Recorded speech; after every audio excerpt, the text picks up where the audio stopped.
Hello guys, welcome back to D N media. Guys, आज हम explain करने वाले हैं 2017 की एवा मूवी को।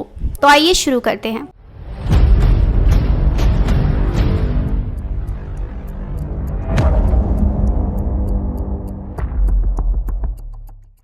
मूवी की स्टार्टिंग में हम 13 साल की एवा नाम की लड़की को देखते हैं। एवा जो बीच पर अपना टाइम स्पेंड करती रहती है, क्योंकि उसके पास करने के लिए कुछ खास काम ही नहीं होता, इसलिए वो ज्यादा टाइम बीच पर ही स्पेंड करती है। इसी बीच एक दिन एवा देखती है कि कुछ लोगों में झगड़ा हो रहा है और इस लड़ाई में एक जॉन नाम का लड़का भी होता है और हमें पता चलता है कि एवा उस लड़के यानी जॉन को काफी लाइक करती है। जॉन के पास एक डॉगी भी होता है और एवा को डॉगी काफी ज्यादा पसंद था, इसलिए वो अपने घर जाकर अपनी मदर को एक डॉगी के लिए इंसिस्ट करती है। दरअसल यहाँ वो डॉगी के लिए इसलिए जिद कर रही होती है क्योंकि एवा का कोई दोस्त नहीं होता और इसी वजह से वो अपना ज्यादातर टाइम बीच पर ही स्पेंड करती थी, क्योंकि उसका कोई दोस्त नहीं होता और वो काफी अकेलापन महसूस करती है। इस वजह से वो जब जॉन के डॉगी को देखती है तो डॉगी के साथ खेलने के लिए वो अपनी मॉम को डॉगी लाने के लिए बोलती है, लेकिन उसकी मदर डॉगी के लिए मना कर देती है। अब नेक्स्ट डे हम एवा को हॉस्पिटल में देखते हैं, जो अपनी आई के चेकअप के लिए हॉस्पिटल जाती है। दरअसल उसकी आईज में कोई प्रॉब्लम होती है और यहाँ डॉक्टर एवा को बताते हैं कि उसको एक ऐसी बीमारी है जिसमें धीरे धीरे उसकी आंखों की रोशनी चली जाएगी और वो हमेशा के लिए अपनी आंखों की रोशनी को खो देगी और इसका कोई इलाज भी नहीं है। ये सुनकर एवा काफी दुखी हो जाती है और परेशान भी। अब एवा इस बात से वाकिफ होती है कि अब कुछ नहीं हो सकता और इस बीमारी का कोई इलाज भी नहीं है, तो वो अंधेरे में रहने की प्रैक्टिस करने लगती है। लेकिन इसी के साथ साथ वो ये भी डिसाइड करती है कि वो अंधी होने से पहले वो सब करेगी जो आज तक उसने नहीं किया। अब सीन चेंज होता है और नेक्स्ट सीन शुरू होता है और एवा जॉन का पीछा करते हुए एक डिपार्टमेंट स्टोर में जाती है। जॉन अपने डॉगी को बाहर बांधकर अंदर जाता है, तभी वो मौके का फायदा उठाकर जॉन के डॉगी को चुरा कर अपने घर ले आती है और उस डॉगी का नाम भी रख देती है और उसका नाम रखती है लूप और उसको अपने रूम में छुपा देती है ताकि उसकी मॉम को पता ना चल पाए। और अब नेक्स्ट डे एवा अपनी आंखों पर पट्टी बांधकर चलने की प्रैक्टिस कर रही होती है ताकि जब वो अपने आंखों की रोशनी खो दे तो उसको ज्यादा प्रॉब्लम्स फेस ना करनी पड़े। ऐसे ही एक दिन वो पट्टी बांधकर घूम रही होती है तो लूप यानी वो डॉगी उसको खाली जगह पर ले जाता है, बीच पर, जहां आसपास कोई नहीं होता। एवा अपनी आंखों पर पट्टी बांधकर पूरे कपड़े उतारती है और बिना कपड़ों के पानी में जाने लगती है। बहुत देर तक पानी में खेलते हुए दिन बीत जाता है और शाम हो जाती है, तो वो अपने कपड़े पहनने के लिए जाती है और देखती है कि जॉन शायद उसको काफी देर से देख रहा है और अब वो एकदम से जॉन को देखकर काफी डर जाती है और अपने कपड़े वहां से लेकर भाग जाती है और जॉन अपने डॉगी को लेकर वहां से चला जाता है। अब रात में एवा को अपनी मदर के रूम से काफ़ी अजीब अजीब आवाज़ें आती हैं, तो वो विंडो से अपनी मदर के रूम में झांकती है तो वो देखती है कि उसकी मदर अपने बॉयफ्रेंड के साथ इंटीमेट हो रही होती है। लेकिन यहाँ एवा ये सब देखकर इग्नोर कर देती है और नेक्स्ट डे वो उस खाली जगह जाती है, यानी बीच पर जो खाली जगह होती है वो वहाँ पहुँच जाती है और वहाँ उसे जॉन का एक बंकर मिलता है। उसमें एक राइफल होती है जिसे देखकर एवा डर जाती है और डर कर वहाँ से भाग आती है।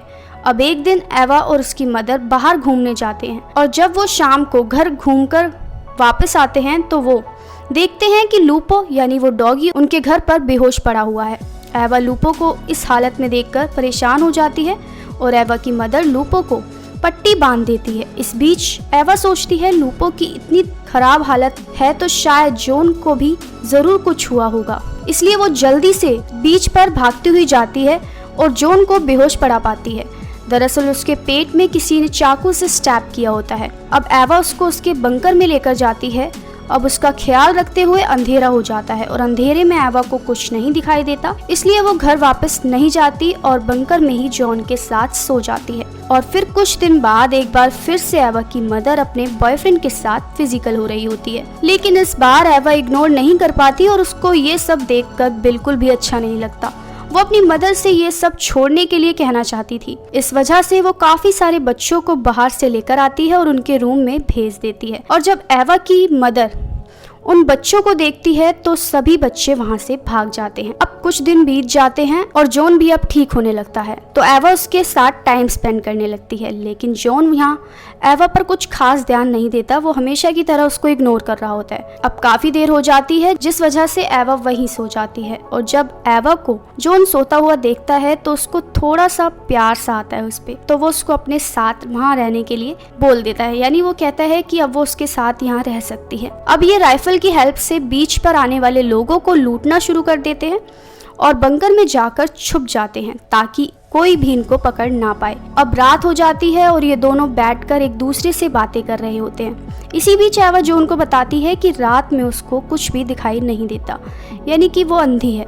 ये सुनकर जॉन के मन में पहली बार एवा के लिए थोड़ी फीलिंग्स जाग उठती हैं और इसके बाद ये दोनों पहली बार इंटीमेट हो जाते हैं। अब नेक्स्ट डे पुलिस वाले यहाँ आकर जॉन को अरेस्ट कर लेते हैं। तभी एवा जॉन की राइफल से पुलिस वालों को डराकर एक आदमी की बाइक चुराकर जॉन को वहाँ से लेकर भाग जाती है। अब नेक्स्ट सीन में हम इन दोनों को एक बार में देखते हैं जहाँ जॉन एवा को बताता है कि उसका एक ग्रुप था और उसके ग्रुप के बीच एक जेसिका नाम की लड़की को लेकर लड़ाई हुई थी जिसको जॉन लाइक करता था। जेसिका की वजह से उन लोगों ने उस दिन उस पर चाकू से अटैक भी किया था। जॉन का सामान उसके ग्रुप के पास रह गया था, इसलिए वो उसे वापस लेने की सोचता है और कुछ दिन बाद जेसिका की शादी होने वाली थी तो वो उसे रोकने को भी बोलता है। इसके बाद ये लोग यानी कि एवा और जॉन उस जगह पर जाते हैं जहाँ जेसिका की शादी होने वाली होती है। जॉन ने यहाँ एक प्लान बनाया होता है तो वो अपना प्लान एवा को समझा देता है और अपना सामान लेने के लिए एवा को वहाँ भेज देता है।